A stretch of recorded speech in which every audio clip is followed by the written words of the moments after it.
Hey, all. So this episode is with a woman named Carissa Citro. She has a podcast named Kind Finds, and it was a wonderful conversation. She asked me a lot of questions for her podcast. This was actually, she invited me onto her podcast and had asked me a bunch of questions, but I liked the conversation so much that I'm putting it on mine, and you can get more information about her podcast later in the episode.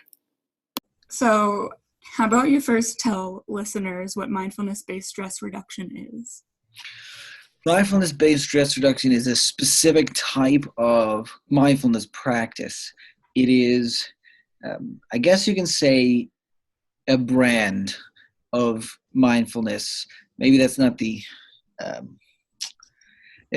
best sounding word, but in reality, that's what it is. It's like a certain type of mindfulness that is structured in a specific way. There are certain exercises or practices that fall under the curriculum.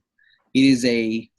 It's a curriculum that was created by John Kabat-Zinn in the University of Massachusetts in 1979, and it's pretty much, the curriculum has stayed true to its roots. There have been some changes over the years with different people that have come into UMass and made changes.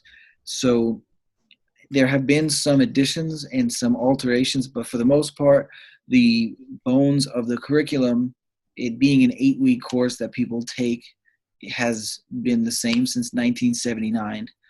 And it's a course that people can take to learn how to practice mindfulness. Right. Did you go to UMass yourself? Yes. Did I see that on your website? Now, did you go that in like his footsteps, or just knowing that's where it originated, or it just kind of happened that you went there? I found out about mindfulness through a YouTube video from John Kabat-Zinn. I think it was in I don't even remember at this point, maybe 2010 or 11 or 12, somewhere around there. Yeah, all the same. Yeah, I was watching the video, and he was guiding a meditation. And in that moment, I mean, I didn't really identify this at the time, but looking back, there was a shift in tuning into something else besides just following my mind throughout my life. And because he was able to guide me through that in my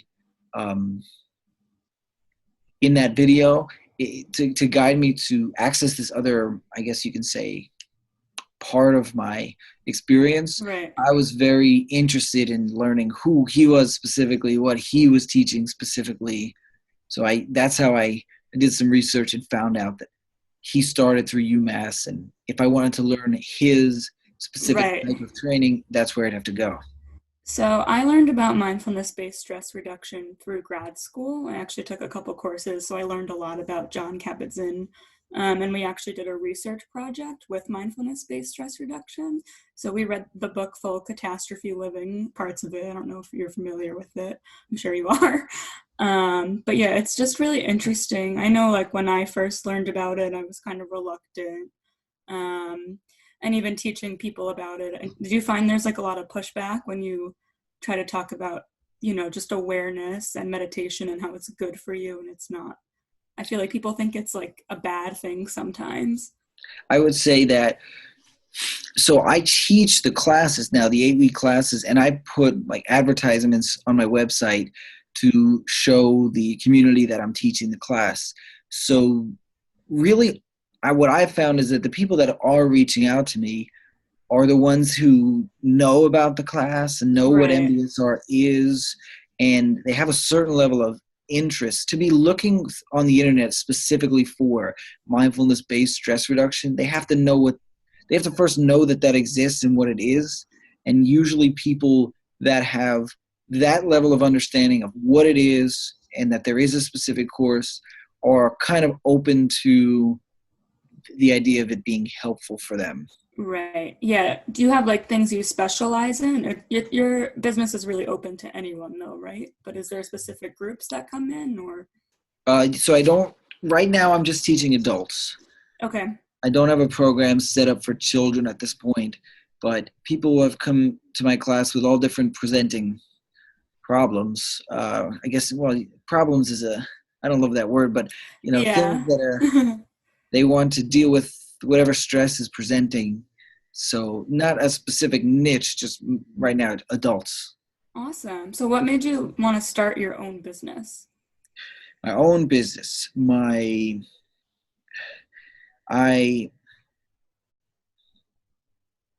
hmm, what made me want to start my own business? I'm going to think about this before I just That's okay. Take your impulsively time. answer. Because I saw your dad helped you establish it, and were Oh you yeah, an okay. accountant before Yeah, this? so my dad is an accountant and he has his own business. So I guess you can say Okay.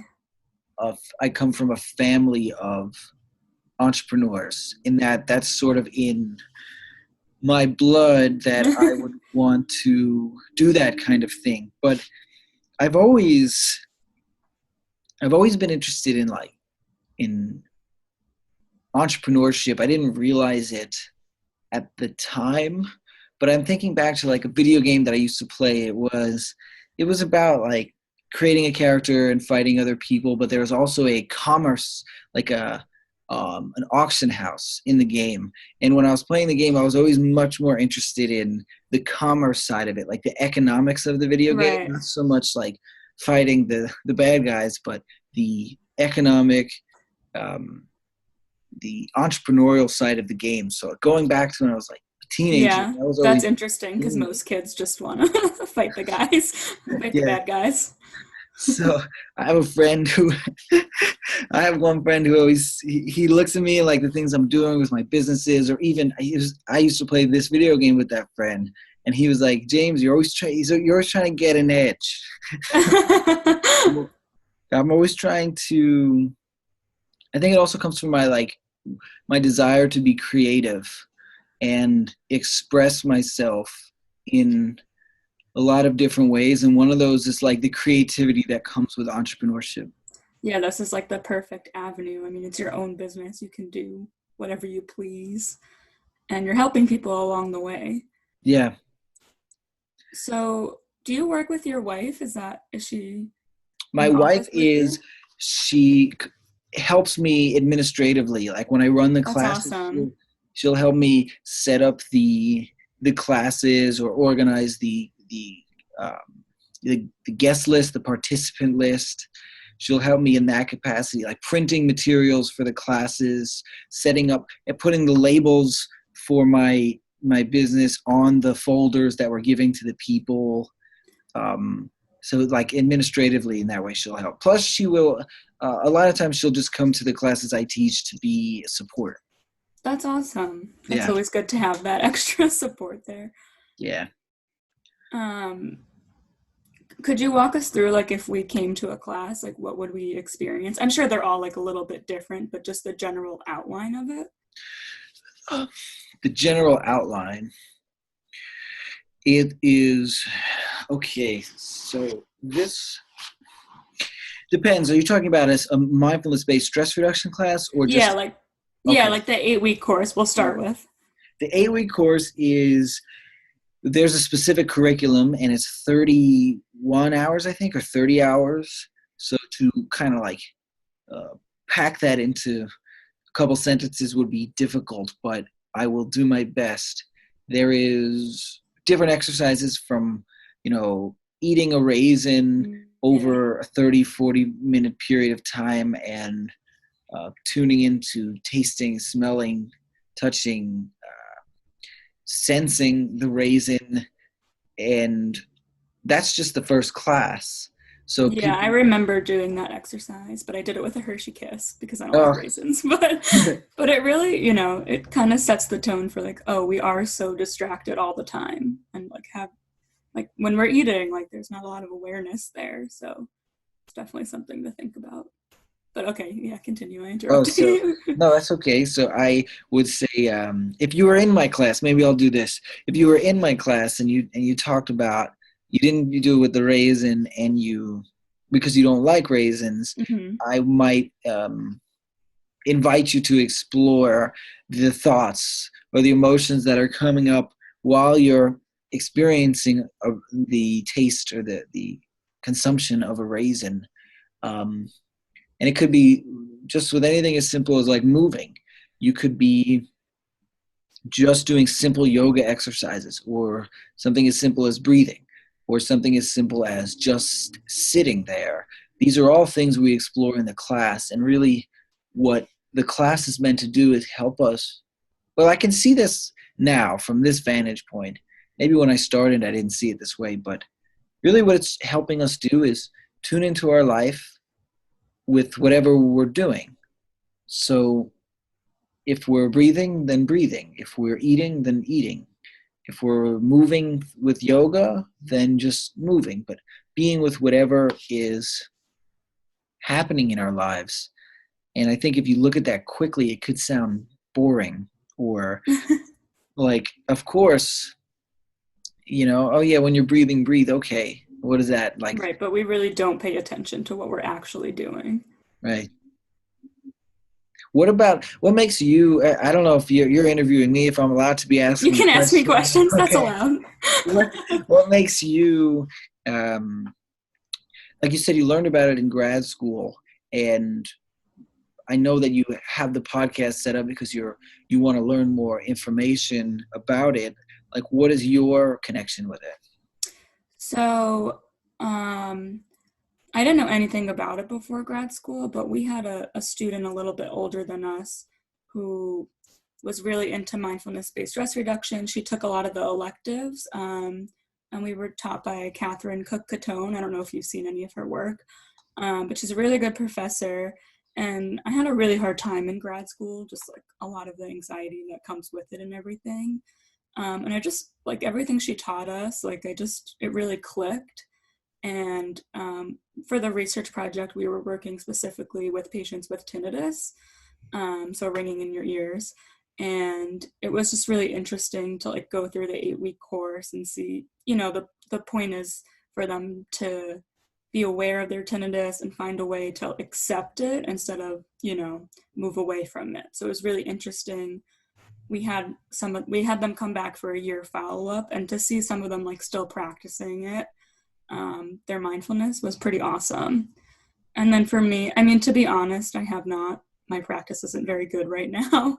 But like I do enjoy it, and I would like to get back into, making time for it. But it definitely helped me, when I like just like self-compassion, especially like I lacked confidence. So things like that were really helpful throughout grad school. What's so this is what I might say if you were in one of my classes. So maybe someone who's listening can decide whether or not this would work for them, and then they would know whether or not they'd want to take a class. But what you just said about your practice has not been good and you want to get back into it. The beautiful thing about the practice of mindfulness is that there's nowhere that you need to go, or nothing that you Right. need to do in order to get there. Like if we wanted to, we can consider this conversation a meditation. Oh It, yeah, definitely. I'm sure. so it's like we really don't have to get back into it or go anywhere, but here we are. It's right here. Yeah, and it's interesting because I feel like I know that and I've learned that, but sometimes I still feel like, oh, I gotta like go meditate, I gotta get back into yoga and things like that. But you're right, like it's just something to just be more aware about and just not try to, rush into anything or anything like that. So how many people are in your classes when you teach them? I would say I've taught classes anywhere from 8 people to 25 people. Okay. And is that just like depending on who signs up, or is it like different groups or? It's so sometimes it's just depending on who signs up. It could be, just the time of year works better for different people, but also the larger groups are usually taught through universities. Uh, Oh, okay. I taught the 8-week mindfulness-based stress reduction specifically to mental health professionals through Adelphi University. Okay. I taught it through Malloy University. I'm teaching it again through Malloy in May. So the ones that are larger are usually the ones that are like I guess you can say there's more support in that the universities are helping gather the participants, so those groups are bigger. Right. Awesome. And yeah, I saw that you do like for teachers in corporate locations. What's that like? Is that fun to do? I mean, I feel like. those people are probably really stressed out But sometimes. actually, some of the places that I've been to, the corporations, like what I'm finding is people that are open, and if people have individuals in upper management, like CEO level or upper management, that are willing to bring in a mindfulness trainer, then the place usually has a pretty cool culture. Right. And that's what I'm finding. Like the people that are the companies that I'm going to are, it's not that they're not stressed, because everyone has stress in some level, but Mm-hmm. they have a sense of family and community that is pretty surprising. Now, do you mostly reach out to them, or they're reaching out to you, or kind of like a mix? It's a mix. I think more in the beginning I was reaching out to them, Yeah, trying to get your name out there and like, everything. and then one person refers you to the next person, or somebody who took one of my classes goes back to their place of work and tells their boss about how helpful it was, and then their boss ends up reaching out. But in the beginning, like to get through to do the program through Adelphi, I send them an email. I said, hey, I teach this class. Do you want to teach it to mental health professionals? And they said yes. So I went and met with them and we did it. And some of the other ones are referrals. Like I taught one for the physician assistant students at Toro College. Oh, And my friend is was a PA student there. That she was probably in that class because I remember she said someone came in and taught. really, That's so funny. Yeah, she was at Toro. She graduated okay. now, but So that's I awesome. did one there, and like we're setting up another one with that program. That came from a referral. That was actually a referral from a college. So it comes. It's kind of, there are all different ways that these things can come up. But more towards in the beginning, I was emailing them saying, "Hey, can I?" Right. And then over time, it's there's been a little It's bit been growing, people yeah. reaching out to me, which has been nice. Now, are you got your master's in social work? Yes. Okay, and are you still working with patients, or is this mostly your full time, like you run your business full time? No, I see 40 clients a week. Okay, and is that at your business or at your like job? I have, okay, so maybe I should clarify. I also have my private practice in psychotherapy. Oh, okay. I didn't realize it was your own practice. That's awesome. Yeah, so like this room I'm in, I don't know if there's going to be a video on the podcast, but I'm sitting on the couch in my office right now, if you can see. Oh, okay. Yeah, So you're still working with patients, and then this is your own like class outside of that. yeah, so I work with clients in private practice 30 hours a week, and then I work 2 days a week at Long Island University in the Student Counseling Center. And I also teach mindfulness there, specifically to the theater and dance students. Oh, awesome. Yeah, That's really cool. and then um, I have my, so I'm mostly like 90% of what I'm doing is private practice psychotherapy that's mindfulness informed. But then I teach these 8-week courses intermittently, once or twice a year. And then I do these corporate events, or like going into schools, that I would say a couple times a year as well. And do you do any retreat? I know I saw that you have been on a couple of retreats. Do you do any through your practice or? I had one organized, and you saw on my website there was a chef. Yes, I did.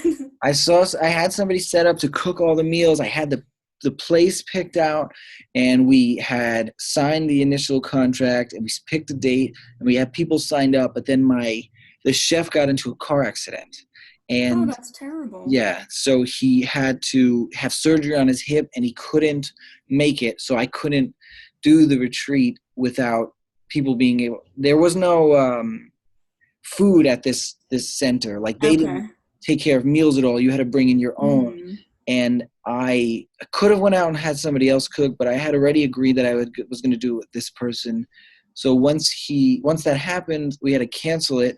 And then since then, I've started my private practice in therapy, and that has been Oh, okay. That getting was planned busier. before. Okay. Yeah, so I was like, I haven't really just had the bandwidth, but down the line, I do want to run a retreat because there were people interested, and I'm interested, but it's Yeah, just a you've matter been of, on like four or something, right? On your own that you did, that what's you that? went to.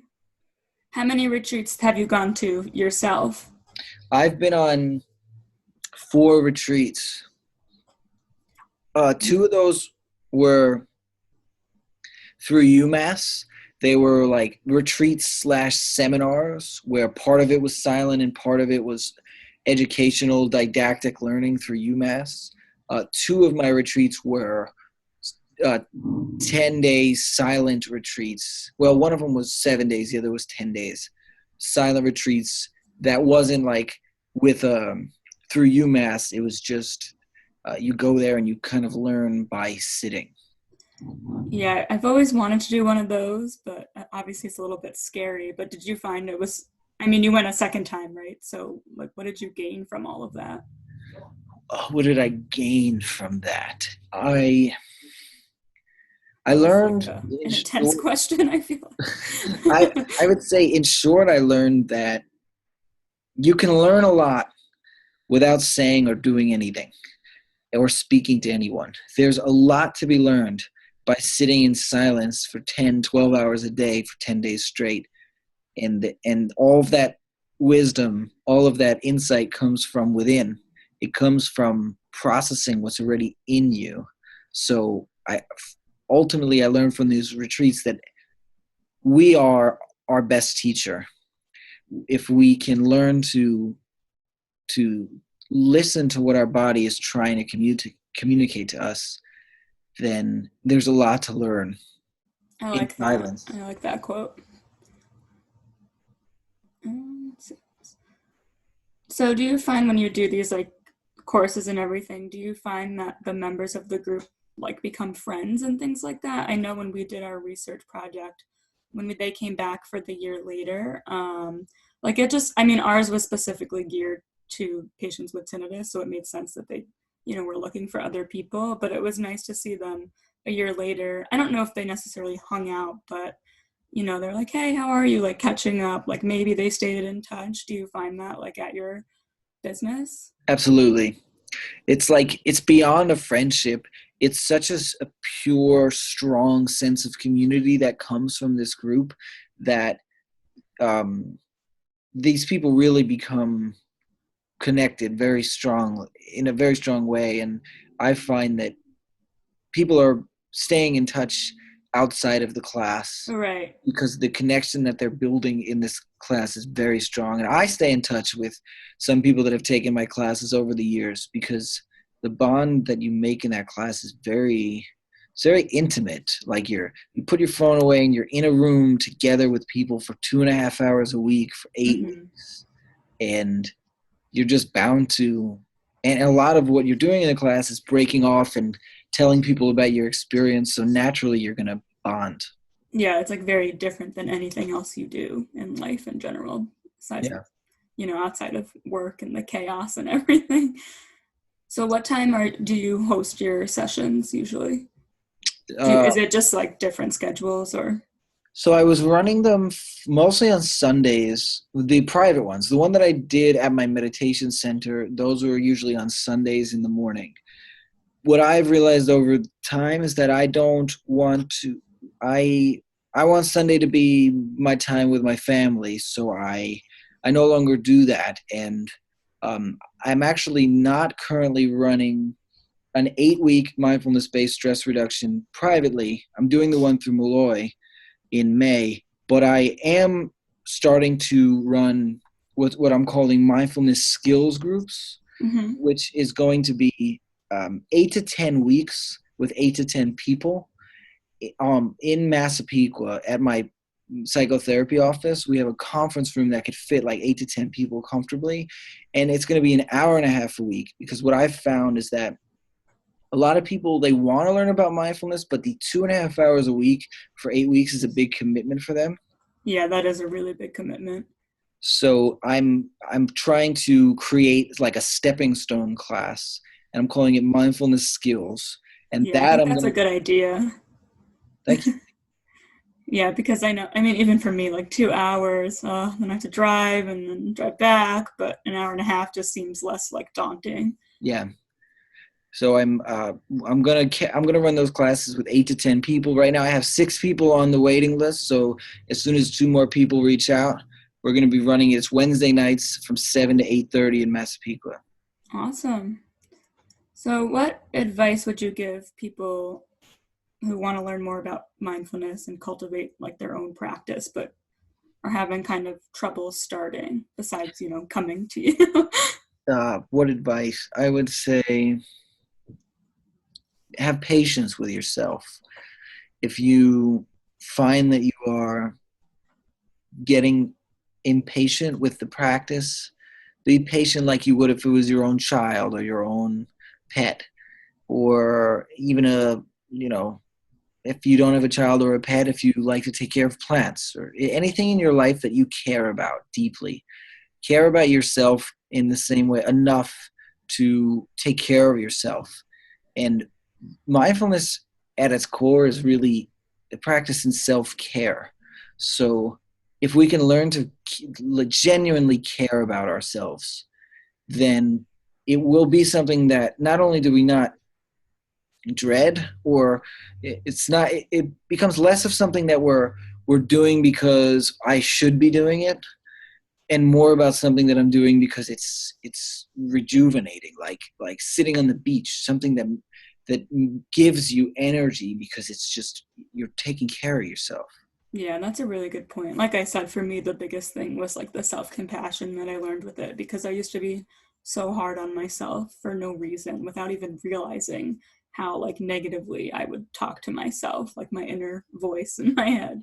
So that is a huge part of it for sure.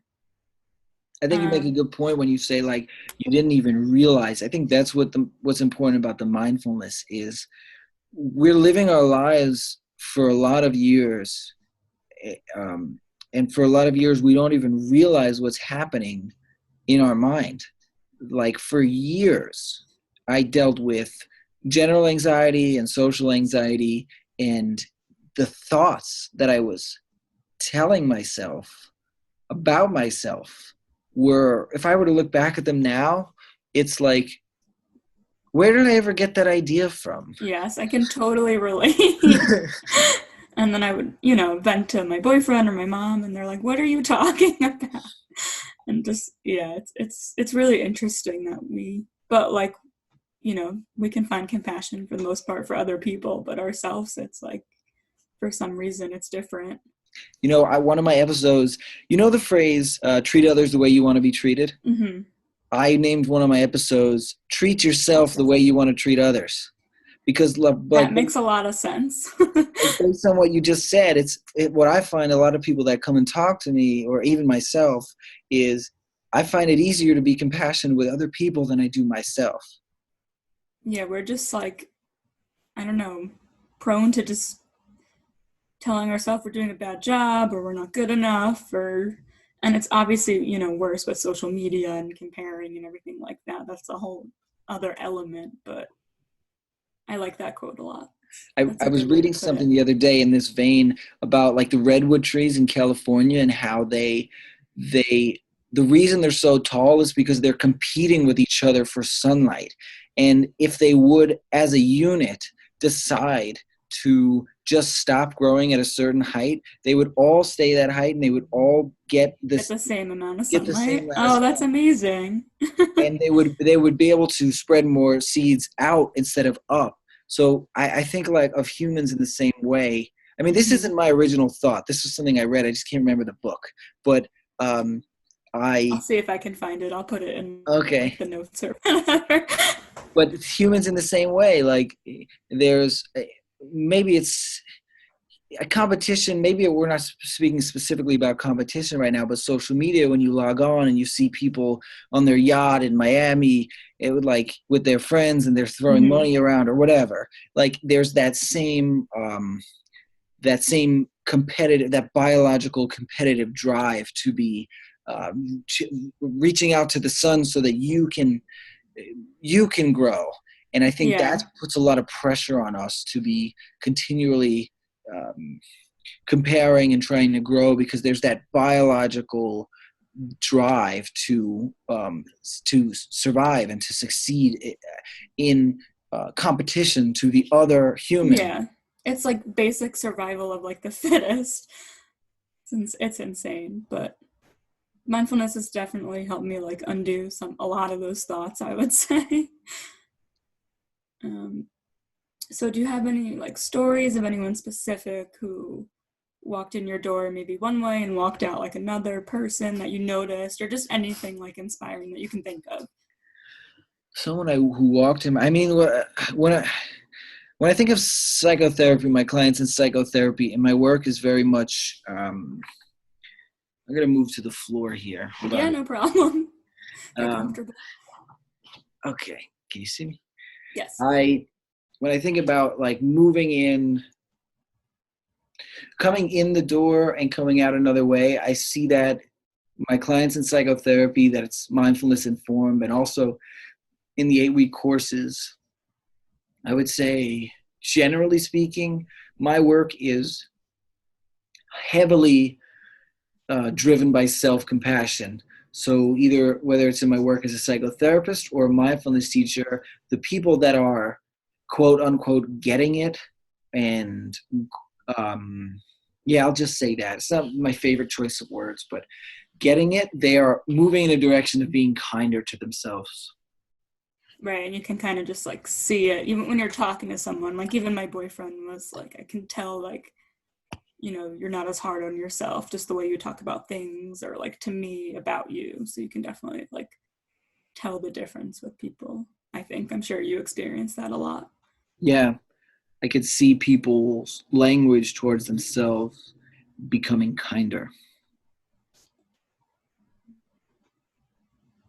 That's awesome. I'm trying to think if there's anything else. I don't know, how long have we been recording for? Looks like we've been recording for like almost 30 minutes. Awesome. So kind of on the other aspect, do you have any advice for someone starting their own business? Like what challenges did you face? Well, I faced and continue to face challenges all the time. It's there are a lot of things that come with running your own business, as far as like having to understand legal things and tax stuff and advertising and administrative things. So it's not for the faint of heart. It's yeah, it's a lot of hard work, yeah, which makes sense. but Well, congratulations though. You're doing it. Yes, I'm doing it. It's any advice, I would say it's the same advice you that I gave to the practitioner. Be patient with yourself. That makes sense. I think that applies in a lot of areas. Yeah, absolutely. All right. So where can everyone find your website for your business, or your own, where you see clients, if you just want to, do a little plug?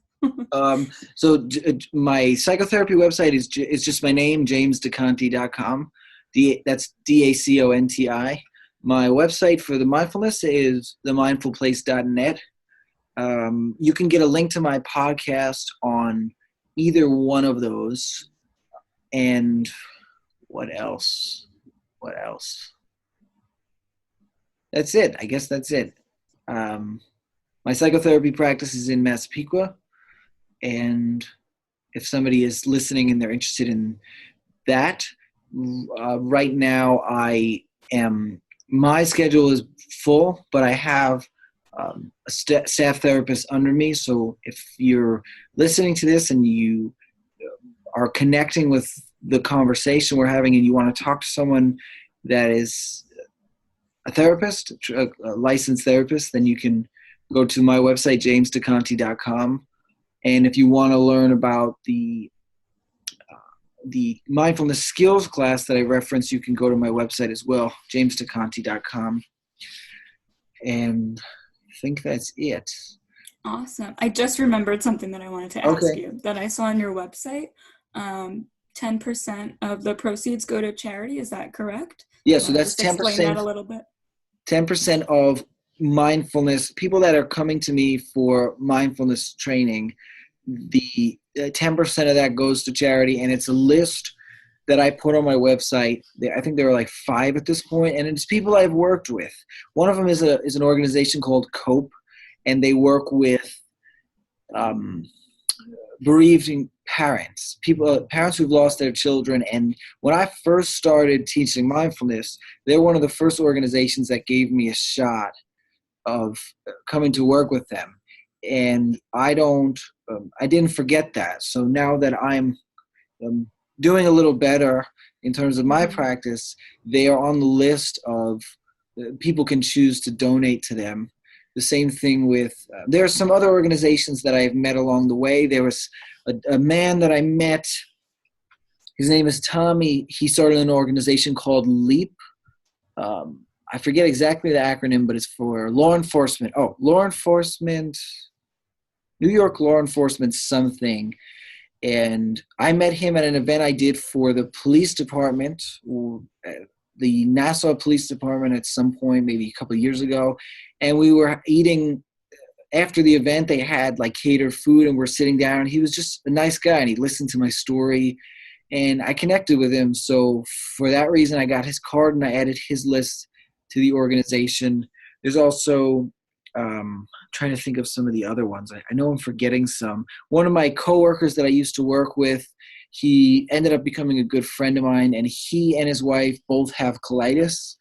So they're an important couple in my life. So I have that as a potential that people can donate to. So really it's organizations that have been important to me in my path, but then allowing the customer or participant to choose which one of those they want to donate. Oh, okay. I see. So they select which one. That's awesome. I really Yeah. loved that when I saw that. I mean, that's what businesses should do.